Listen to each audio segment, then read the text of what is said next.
Break के बाद हमें डॉक्टर तारिक फजल चौधरी साहब ज्वाइन कर चुके हैं। Thank you so much doctor साहब, आपने वक्त निकाला। आज अता तारड़ साहब ने भी जो बयान रिकॉर्ड करके वीडियो आवाम तक पहुंचाया है, उसमें उन्होंने फेक न्यूज़ और इस सब कुछ चीज़ों को आवाम के सामने रखा है।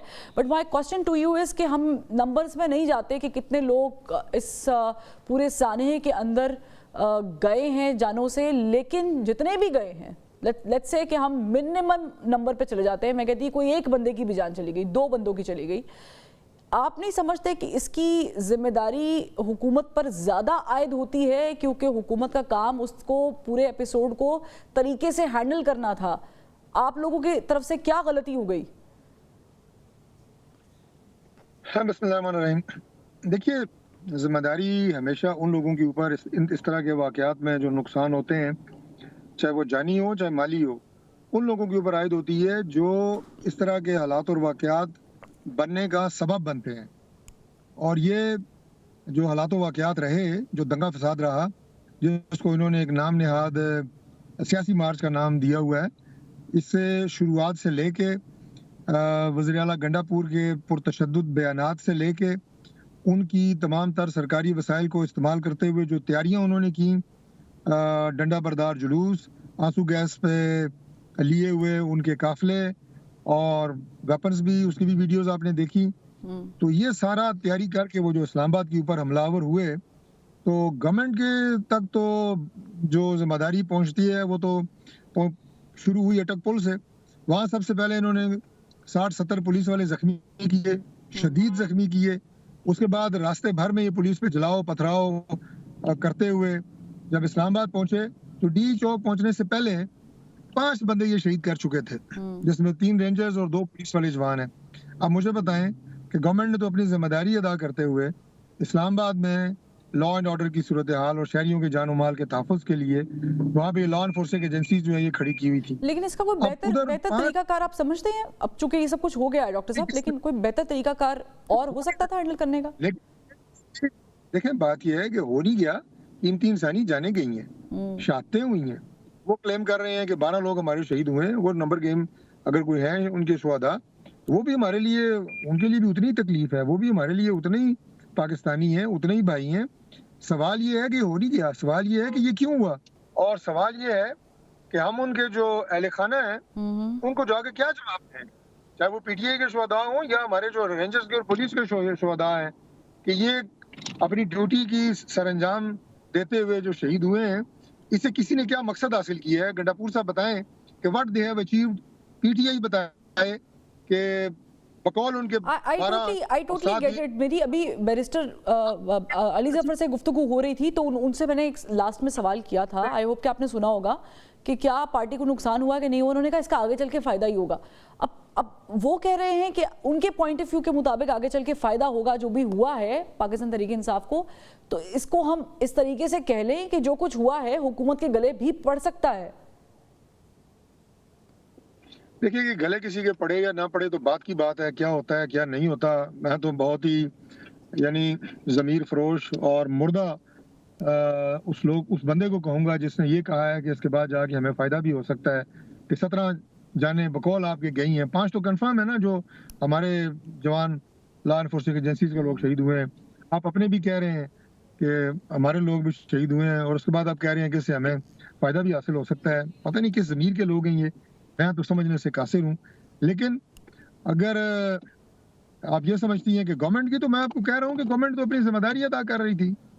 गवर्नमेंट ने तो लॉ एंड ऑर्डर में अभी ये जो डॉक्टर साहब खबरें, चूंकि ज़ाहिर है कि इतनी ज़्यादा कियोटिक सिचुएशन में हम गुजर रहे हैं, अल्लाह माफ़ी दे, कि पाकिस्तान में दुआई कर सकते हैं कि ये सब कुछ चीज़ें जो हैं वो ठीक हो जाएं। गवर्नर राज लगने की बातें हो रही हैं, उसकी तरदीद भी आ रही है, शायद गवर्नमेंट इंटरेस्टेड भी ना हो, लेकिन फॉर रिकॉर्ड ये कह दें, बता दें, क्लियर कर दें कि कुछ गवर्नमेंट ऐसा सोच रही है। जी बिल्कुल, ये हम सख्ती से ये बात कर चुके हैं, हमारे तमाम संजीदा लोग, कि गवर्नमेंट जो है उनके किसी भी हलके के अंदर गवर्नर राज या पीटीआई पे बैन, इस तरह की कोई बात नहीं हो रही। ये बातें अगर किसी ने वो राय देने की कोशिश भी की है, तो किसी ने भी इस पे ऊपर फर्दर कोई डेवलपमेंट नहीं हुई। गवर्नमेंट इस तरह की किसी चीज़ की पॉलिसी के ऊपर फिलहाल अमल दरामद नहीं कर रही। ठीक है, यानी इस तरह की कोई खबर जो है वो, यानी खबरें तो खैर बहुत सारी निकलती हैं, लेकिन अच्छी बात है कि आपने इस बात की तरदीद कर दी है। कोई चांसेस हैं स्टिल, क्योंकि देखें आप लोगों की गवर्नमेंट जब तक मौजूद रहेगी इमरान खान साहब अपने लिए इंसाफ मांगते रहेंगे, और जब तक इमरान खान साहब इंसाफ मांगते रहेंगे तब तक ऐसी कॉल्स जो हैं वो हम एक्सपेक्ट करेंगे पाकिस्तान तहरीक इंसाफ के लोगों से कि वो बार बार मुसलसल निकलें बाहर इंटरवल्स में।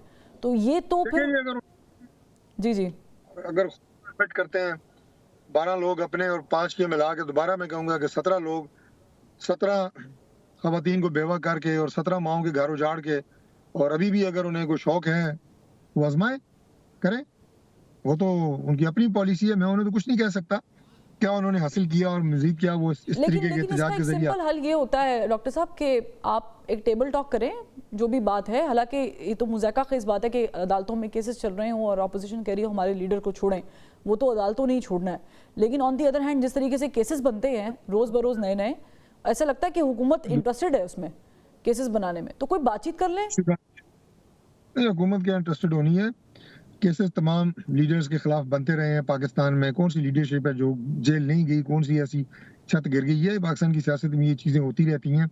हमारे पिछले दौर में हमारी लीडरशिप कहाँ थी, थ्रू आउट मुझे बताएं, इमरान खान के दौर में लोगों पे चर्च और हीरोइन तक डाल के उनको अंदर किया गया, वो सही या गलत मैं छोड़ें, होती रहती हैं ये पाकिस्तान की पॉलिटिक्स में। अनफॉर्चुनेटली बदकिस्मती से ये चीज़ें जो हैं ये माजी में भी होती रही हैं, और इमरान खान साहब को अगर गिला है तो आपने बिल्कुल सही कहा कि उसका रास्ता अदालतें हैं, जमानतों के बाद ही वो बाहर आ सकते हैं।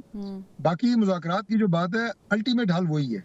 ठीक, ये बात पाकिस्तान तरीके ये जो चले अच्छी बात है कि आपने मुज़ाकरात की बात पे कहा कि अल्टीमेट हल वही है। अब हम मुंतज़िर हैं, नज़रें बिछाए हुए हैं कि वो जो अल्टीमेटली हल निकलना है वो कब तक निकल सकता है। ख्वाजा आसिफ साहब ने बयान दिया है डॉक्टर साहब कि पाकिस्तान तहरीक इंसाफ की जो क़यादत है वो बैरूनी ताकतों की मदद से इमरान खान साहब को बाहर भिजवाना चाहते हैं। अब कहने को तो ये बयान है, लेकिन क्या वाकई ऐसा है भी, दबाव है गवर्नमेंट पे? देखिए जो कुछ ये फेक न्यूज़, झूठा प्रोपेगेंडा पाकिस्तान में पाकिस्तान से बाहर किया गया, मुझे बताएं कि मैं पीटीआई के जेन्युइन पॉलिटिकल वर्कर्स को नहीं कह रहा, लेकिन जो पूरी की पूरी कैंपेन्स रन कर रहे हैं और नफरत और लोगों के अंदर वसवसे फैला रहे हैं, ये क्या पाकिस्तान के हमदर्द हैं? और उनके फॉरेन स्पॉन्सर्स क्या पाकिस्तान में तरक्की के हमदर्द हैं? बिल्कुल भी नहीं है। वो सारे वो लोग हैं जो पाकिस्तान मुखालिफ हैं, जो पाकिस्तान को तरक्की करता हुआ नहीं देखना चाहते, सारे वो लोग हैं। Since you mentioned fake news, तो इस पे जो गवर्नमेंट काम करना चाह रही है, मेरा बड़ा एक कंसर्न है, छोटा सा सवाल मैं भी कर ही लेती हूँ। मुझे बताएं ये कैसे एड्रेस किया जाएगा कि जो खबर है वो फेक न्यूज़ के ज़ुमरे में आ रही है, वो ज़ाती अना के ज़ुमरे में नहीं आ रही? देखिए मेरी बात सुने, क्या मतलब जो सोशल मीडिया ऑपरेट करता है वो अंधा तो नहीं होता?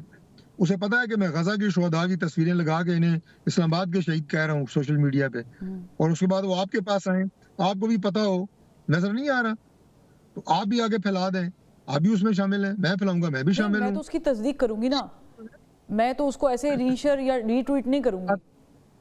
लोगों की बात कर रहा हूँ जो बगैर तस्दीक किए हुए फैलाई जा रहे हैं, और कई ऐसे हैं कि उन्हें पता है कि ये झूठ है, लेकिन मेजॉरिटी ऐसी